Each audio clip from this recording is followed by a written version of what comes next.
rừng trên hương cốm, em tới sườn hướng theo.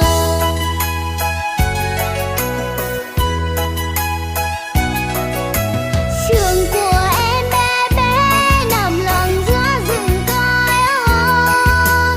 Cô giáo em trẻ trẻ dạy em hát rất hay. Hương rừng thơm đôi vắng, nước suối trong thầm thì cỏ xuề ôi che nắng dẫm mát đường em đi.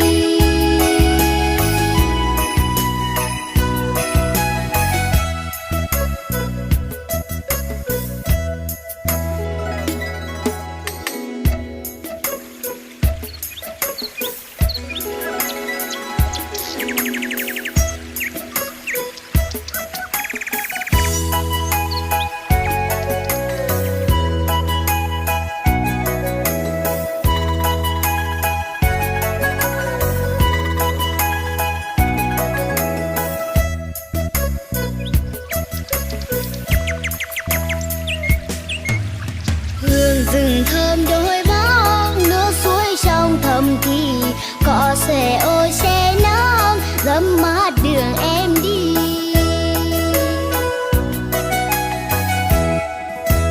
Hôm qua em tới trường mẹ dắt tay từng bước hàng.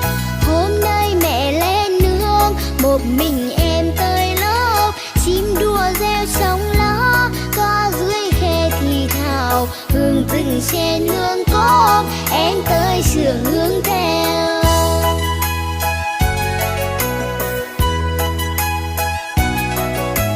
Trường của em bé bé nằm lặng giữa rừng cõi hoa.